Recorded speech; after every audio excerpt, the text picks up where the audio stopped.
Hola, yo soy Horacio Pérez y esto es Investigando la Investigación, un podcast donde investigamos cómo investigan los investigadores, tanto en la academia, industria, independientes. Todo ello mediante entrevistas y debates abiertos, técnicas y estrategias para mejorar todas las partes del proceso investigador y, no menos importante, opiniones abiertas que espero llamen tu curiosidad y te hagan también reflexionar.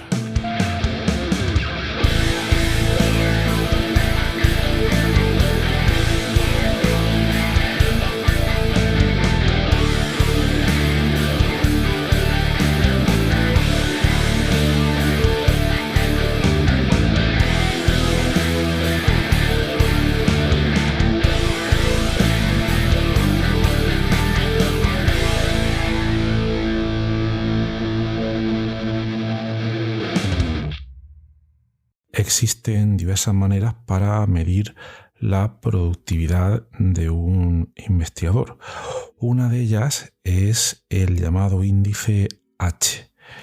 Este es una métrica que se nutre principalmente del impacto de las citas de las publicaciones y fue desarrollado inicialmente por el señor Jorge Hirsch de la Universidad de California y funciona del siguiente modo. Vamos a suponer un investigador que tenga 100 publicaciones y de esas publicaciones algunas han tenido más impacto, otras han tenido menos.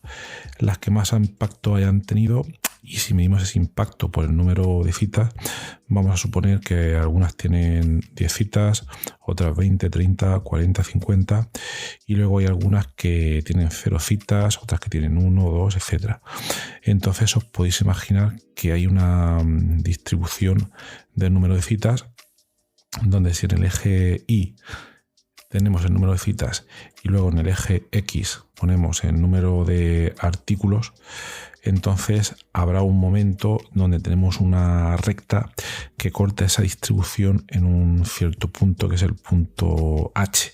Y ese es el índice Hirsch, el índice H, que básicamente, imaginaos, en este caso con 100 artículos, si nos sale un número, por ejemplo 20, querría decir que este investigador tiene al menos 20 publicaciones donde esas 20 publicaciones tienen un mínimo de 20 citas. Esa es un poco la historia y el funcionamiento de este índice H. Se ha hablado mucho sobre la funcionalidad o el pragmatismo de utilizar este índice para medir el impacto real de un científico. Y bueno, hay un poco de todo. Está sus detractores, está la gente que apoya su uso. Hay casos complejos, por ejemplo, no se puede comparar a veces el índice H de investigadores de un campo donde es muy difícil publicar a otros campos donde es muchísimo más fácil y donde también es mucho más fácil conseguir esas citas. Entonces es un índice no exento de cierta controversia. Aunque si nos vamos a la práctica, es muchas veces el tipo de métrica que miden las agencias de evaluación al medir al peso a los investigadores. Es lo que hay, como se suele decir. Hay algunos investigadores que no tienen ningún problema y que a la hora de presentarse a sí mismos hablan de: hola, yo tengo 100 publicaciones y mi índice H es de 20. Y ya está, no dicen ninguna cosa más. Esto está bien, esto está mal. Bueno, pues es algo discutible. Yo creo que lo importante es que uno debe saber lo que significa, lo que implica, y luego saber cuándo y cuándo no, en qué contextos y en qué no contextos pues se puede utilizar. Hay que tener mucho cuidado con todas estas cosas. Aquí mi curiosidad, mi pregunta, y por eso también hacia este episodio, es un episodio un poco reflexivo, es cómo podría un creador de contenido de manera general utilizar alguna métrica que midiera su impacto. Me voy a explicar un poco. Aquí, a la hora de medir el índice H, estamos hablando de publicaciones y citas, básicamente, y la distribución que tienen. Luego se puede hablar técnicamente de que un investigador sea un generador de contenido que, al medirlo según su índice H, el contenido que genera básicamente son publicaciones científicas que pasan un cierto proceso de revisión.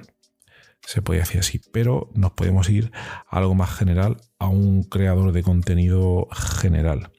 Alguien que genera un contenido, puede ser en investigación, puede ser en otras áreas, pero como este es un podcast de investigación, nos vamos a referir a los generadores de contenido en el tema de investigación.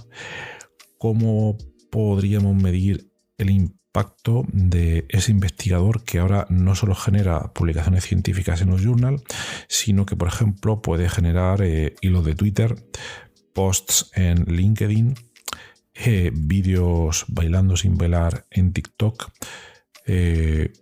figuras, o mejor dicho, fotos en Instagram, y así un largo etcétera, con todas las redes sociales, con todos los medios de difusión que podemos tener hoy en día?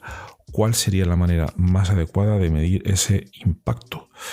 Pues bien, a mí al menos lo que se me ocurre, lo que yo aplicaría en este caso sería definir una especie del índice T. Antes hemos hablado del índice H para las publicaciones, pues yo hablaría del índice T. ¿Cómo lo aplicaría? Pues vámonos a un ejemplo bastante sencillo.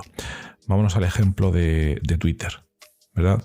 Supongo que todos lo conocéis, pero a la hora de generar contenido, cuando uno genera un tweet o cuando uno genera un hilo de tweets que tenga cierto impacto, o cuando a la gente le empieza a gustar, bueno, pues lo que sucede es que se producen una serie de retweets. O mejor dicho, para los que no conozcan todo esto, es que el público puede darle al like al decirle simplemente me gusta, o darle al retweet, que significa me ha gustado y lo intento difundir con el resto del público que me sigue a mí, para ver si al mismo tiempo les puede gustar y a ver si al mismo tiempo hacen el mismo fenómeno que yo he creado y lo vuelven a retuitear, etcétera, con lo cual se daría una especie de fenómeno de amplificación de esa señal, de ese contenido que se ha generado, ¿no?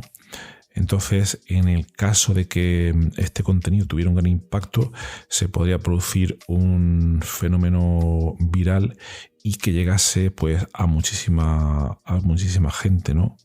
Entonces, ¿cómo podríamos medir esto? Esa es mi pregunta. ¿Cómo podríamos medir esto de la manera más adecuada posible?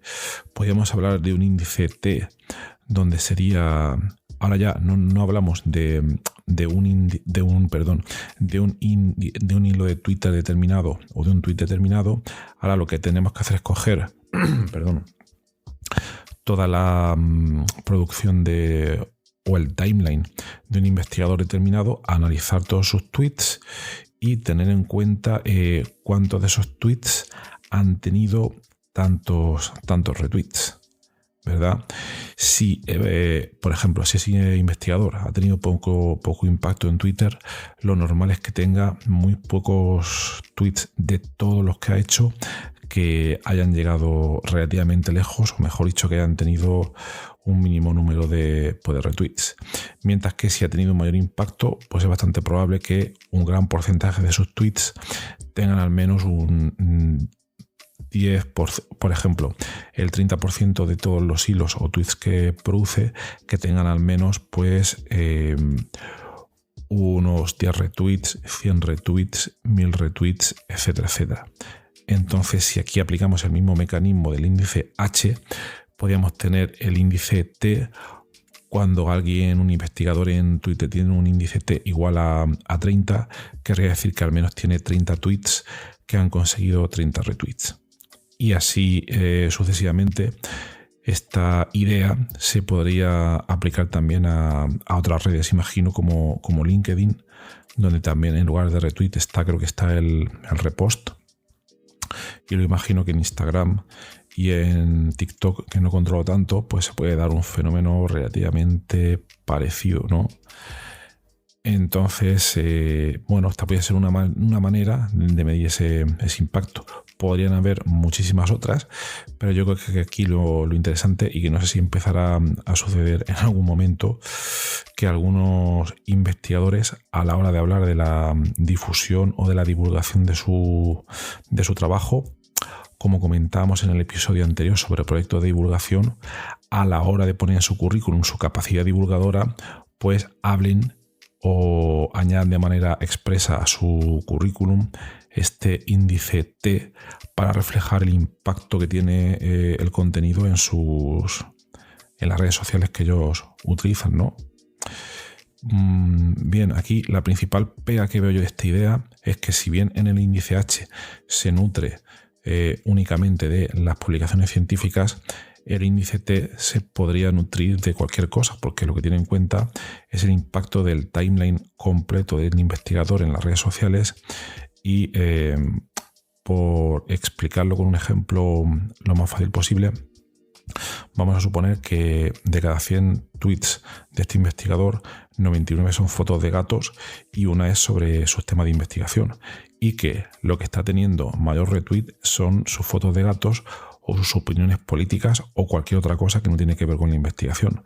Entonces, claro, ahí digamos que tendríamos sobreinflado ese índice T de publicaciones, de capacidad divulgativa de ese investigador, ¿no? Y ya no sería tan válido. Entonces, ¿qué podríamos hacer ahí? ¿Habría alguna manera para saber que todos esos retweets que se le producen a sus publicaciones son por contenido científico investigador? Pues a mí al menos no se me ocurre ninguna manera.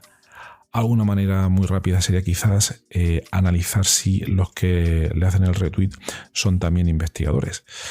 Pero claro, el problema es que esos investigadores también les podían gustar las fotos de gatos, y entonces se estaría rompiendo el valor de esta métrica. Bueno, pues nada más. Era una reflexión por ver si se te ocurre alguna manera mejor de tener en cuenta el impacto de un investigador como generador de contenido en las redes sociales. Y si se te ocurre y quieres comentarlo, pues te aconsejo que te vengas a nuestra comunidad en WhatsApp, donde estamos ahora mismo montando muchos episodios. Esto lo expliqué hace poco en el episodio 203, 204, 205. Lo puedes ver ahí en la lista. Y si te quieres unir, únicamente tienes que irte a horacio-ps.com/comunidad. Bueno, pues nada más. Espero que te haya sido interesante y hasta luego.